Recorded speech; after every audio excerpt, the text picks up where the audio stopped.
These moments don't happen randomly.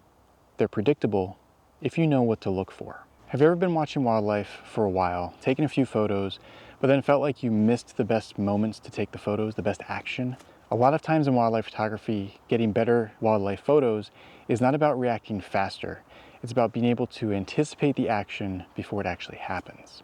Welcome back to Tips Tuesday. We've covered a lot of the technical side of wildlife photography, and now we're starting to move into more of the field aspects, the field techniques of wildlife photography. And one of, if not the most important thing that will help you improve your wildlife photos in the field is by understanding and learning about wildlife behavior, specifically the wildlife you're trying to photograph.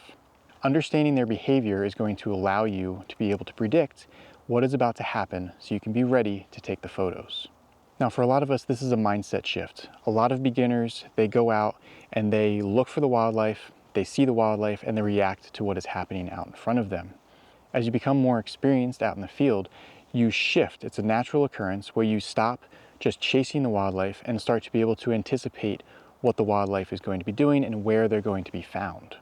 This small shift is what leads to better compositions, better encounters, and more natural behavior in your photos. A key thing to ask when you're out in the field, instead of thinking, okay, what is happening right now? Instead think, what is about to happen? Now I'm going to share two very simple examples here just to highlight this point. The first one is the waterfowl preening sequence. Basically what it means is if you're trying to get the photos where the ducks are flapping off their wings, you get the water spray everywhere, you get the nice action shots of them shaking off their head, you have to understand that instead of reacting to those moments as they're happening because they're very quick, instead you can look for certain behaviors in the ducks in front of you to be able to anticipate that shot. And that is the preening sequence. A lot of times, now obviously it's different for different duck species and waterfowl species, but it's a very common sequence that the ducks will begin to preen, meaning they'll start scratching themselves with their feet, they'll start straightening their feathers with their bill, they'll start dunking themselves under the water and start kind of rubbing the water through their feathers and through their wings. Ducks will go through this sequence a couple of times, and a lot of times after doing that sequence, they will sit back, flap their wings, and you'll get those opportunities where the water will be flying off their bodies, they'll be shaking off their feathers, and you can get those nice wing flapping sequences. If you recognize this behavior and actually see it happening, it'll allow you to anticipate that this duck might be about to flap its wings off. I'm going to get my settings dialed in, I'm going to get my focus locked in, and I'm going to sit and be ready for this duck to possibly do it. Now, it doesn't happen every single time, but getting yourself ready and recognizing that that's about to happen in front of you will allow you to get everything ready so you can take that shot as it's happening and even before it starts to happen so you can get the full sequence instead of reacting to it, having your settings all messed up and missing the shot. Now, a second very simple example here is being able to locate wildlife through understanding of the habitat and the food preferences and food availability during that time of year. It's early spring right now. A lot of animals are becoming more active. They're out in search of food, and that's basically their main driver right now is finding food.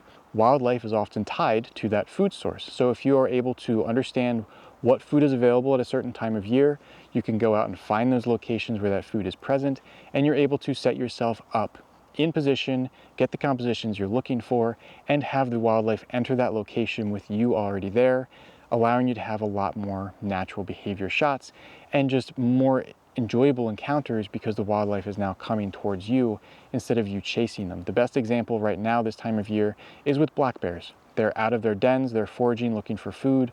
One of the easiest food sources that they have right now, natural food sources for them, is skunk cabbage. It's found all along waterways in this area. You can go down, set yourself up along these brooks, find patches of skunk cabbage, and you can have some really nice encounters with some black bears, doing their natural behaviors, foraging for the natural food source that you have. So instead of looking for the wildlife, you're looking for the locations that support that wildlife, and you're just going to get a lot more natural and better encounters by doing that. And it helps because you're not forcing the encounters by trying to approach the wildlife. Now, the biggest advantage of being proactive instead of reactive is, I kind of already mentioned this, you're able to dial in your settings, get your camera autofocus set. You're even able to plan some of your compositional elements as well when you understand where the wildlife will likely be and what they're likely going to be doing. by the time the action actually happens in front of you, everything should be all set, and all you need to do is work on different composition stuff and taking the photos. So why does this matter, right? Basically because wildlife moments are brief. They happen very quickly, especially the ducks flapping off their wings. If you're reacting to that, chances are it's going to be over by the time you get your lens focused in on that animal. Also, you don't oftentimes get many second chances. A lot of times things happen very quickly and then the moment has passed. So being ready and proactive will allow you to capture those moments as they happen. And that's going to drastically increase your success rate in the field. So when you're out in the field next, just a quick little checklist, 3 simple questions you can ask yourself. What is the animal doing in front of me? What usually happens next? And 3, am I ready if that behavior happens in front of me? If you do all of these things, wildlife photography can become much more consistent and you'll be able to have a lot more success out in the field. If you found this video helpful, please consider subscribing, leaving a comment down below. And if these topics sounded familiar to you, that's probably because you read them on my newsletter and my recent blog post.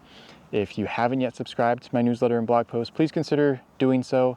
I have a link down below in the description.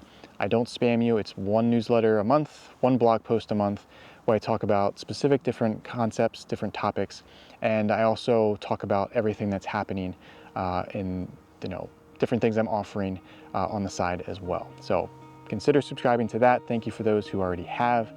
Otherwise, I will see you again in the next Tips Tuesday.